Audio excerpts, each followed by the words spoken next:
I'd like to expand a little bit today on a topic that we've talked about in the past, which is that your magic is the best magic for you, and no one else's magic is going to be better for you than the magic that is designed around your preferences and situation and baggage and background and abilities, natural propensities, and so on. Now, that's all well and good, of course, but if you don't have access to your own magic, if you haven't explored your magic because you don't know how to do that, then obviously you have to start somewhere, and that somewhere may be someone else's magic. Now, when I think about active magicians in the world today, I think about two very separate categories of active magician. When I say active magician, I talk about a magician who's actually practicing magic, right? Not just somebody who's studying magic, which is a wonderful activity in its own right, of course. But no, I'm talking about magicians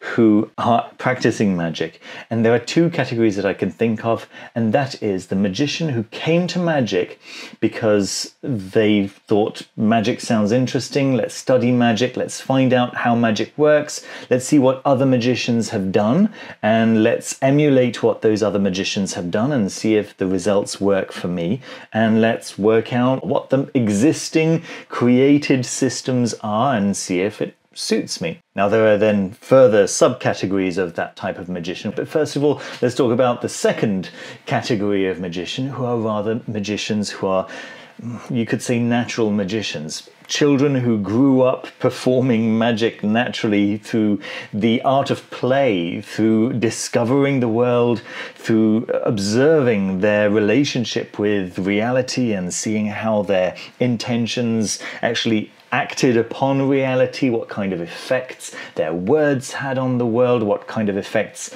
their dreams and thoughts had on the world, what kind of effects bringing certain elements of the world together kind of had on the world around them, and then grew up to realize that there were other people doing this kind of thing, and that there were in fact systems and particular ways of talking about these acts that were standardized and that people understood in different ways. And that's a second kind of magician. You could say a natural magician, a magician for whom magic kind of evolved from the inside and then they had to find the words to describe what they were doing, versus the learned magician who thought, let's do that, it looks interesting, let's put on the trappings of the magician and see what it's like inside. Now, of course, if done properly, both situations generate the same accomplished magician, a magician who has the experience of performing magic and their magic working. It's no better to be of one category than of the other category. They're both valid pathways into magic. However, their outer aspects can differ a little bit, because on the one hand, you'll have somebody who is very familiar with all the terminology, with all the words, with all the categorizations of magic and the history of magic and maybe the different theories of how magic works and even the appropriate names for those different theories. And on the other hand, you'll have somebody who is doing the magic really well and maybe has learned enough to be able to communicate about what it is that they're doing, but they will seem less knowledgeable. And for somebody who really values knowledge and scholarly endeavors, that can be really off-putting to see a magician who struggles to put their practice into intelligible words, or should I say into standardized words. And the inaccurate reflection can be, you don't know all the terminology, therefore you don't know what you're talking about. Well, naturally, you don't need me to tell you that what other people think of your magic is of no concern, or should be of no concern whatsoever. But the fact is that we do care, because it instills doubt within us. Am I doing it right? You know, other people are getting all these amazing results. I'm getting results as well, maybe in different fields, maybe in different ways. But if other people aren't validating what I'm doing, am I in fact doing it right? Okay, and then doubt gets instilled, and doubt is really the murderer of magic. Such a big element of effective magic is the confidence with which you perform the magic, the knowing that your magic is going to work. And I would even argue that this is one of the reasons why some magicians insist that magic has to be done like this, because the magicians of the past did it like this. Well, it gives them that confidence. It gives them that knowledge that the magic is going to work. And whenever they try something new with doubt, the magic doesn't work. So that reliance on the past doesn't necessarily mean that the past itself is giving the magic the power, but rather their trust that the past magician's magic is better than the present magician's magic. That is what brings the power to their current magic. Now, I'll note here, of course, all this is my own speculation, How does magic work is not something that anyone is going to come up with a definitive answer for, but it's certainly my experience that when I feel confident that I've done something that is magically right, then the magic tends to work a lot better than when I've found out that this thing is supposed to work, but I don't see how it would work. I'll try it anyway.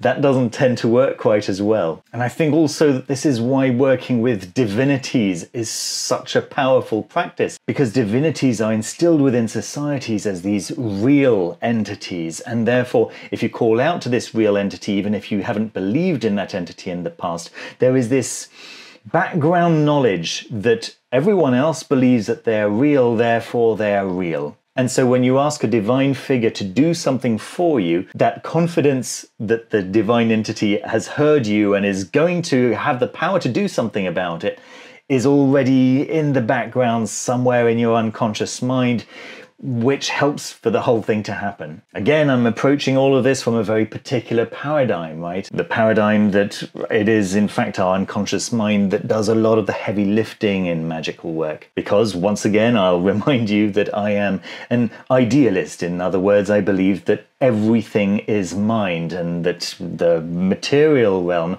is just an aspect of mind and not the other way around. I don't believe that mind is just something that walks around the material world. I believe that the material world is a product of mind and therefore is mind itself, right? And therefore it's particular parts of our own mind that produces effects in the world, which is, once again, itself mind. So now let's think about the different approaches to developing magic from point zero, from the two different perspectives of being a natural magician, learning magic from the inside out, and from the perspective of, let's say, the scholar, learning magic from the outside in. Let's start first of all with the natural magician. And I know so many magicians who are put off when they pick up a book about magic because the book gives specific instructions. This is how it's done. And they say, well, no, it's not how I do it, and my magic works fine, so no, it's not how it's done. And that leads them to throw out the book and just give up. So for those magicians, I usually recommend starting with a book like Lon Milo Duquette's Understanding Aleister Crowley's Thoth Tarot. The reason I recommend this book is because the introduction to the book is everything that you would possibly need to know in order to understand Aleister Crowley's extremely educated approach to the tarot, and to give you all the knowledge that you need for that in just a little over 100 pages is an extraordinary feat. And Lon Milo Duquette manages to do it with his usual humour, and you'll just get such an enormous education in such a short, enjoyable amount of time that I think that it's just such a great springboard to learning about the occult revival of the 19th century, which will then possibly get you interested in what happened just before then, and looking into John Dee and the occultists of the 16th and 17th century, and then further back into the Greco-Egyptian magical papyri of late antiquity, and so on and so forth, right? So it's a really nice starting place, a great springboard to give you some of those initial concepts that other magicians very often use in their language to talk about magic. So then you're getting a little bit of that vocabulary, and you can start engaging with other magicians to see what they're in fact doing, and to share ideas, and to say, actually, well, I haven't been doing it like that at all, and they can actually start getting something interesting out of you because you're presenting it in a way that they can understand with words, vocabulary that they can relate to. Of course, another wonderful outcome from reading this book is that you'll become familiar with the overall architecture of the tarot in general. Not just Aleister Crowley's Thoth tarot as is promised in the title of the book, but actually tarot in general. And once you understand the architecture, then you have a much easier time going, okay, that's a 7 of swords. I understand what 7 relates to. I understand what swords relate to. I can bring the two together and understand what kind of energy, what kind of experience this is actually talking about. And if you're one of these intuitive tarot readers, you can suddenly bring a lot more intentionality to the reading of your cards and bring in a lot more understanding of why that card is representing whatever it is that it's representing. Now, on the other hand, we have the category of magicians who are interested in magic, who like the idea of magic, who've never really experienced magic for themselves, but they want to become magicians. They want to do what they see these magicians doing. And for those, I very often recommend starting off with an experience that is going to work for them. Because the most important thing at the beginning of such a journey is to give your unconscious mind as much reinforcement that magic is real as you can. Because at the beginning of your journey, your unconscious mind is just cram-packed with the information that magic doesn't work.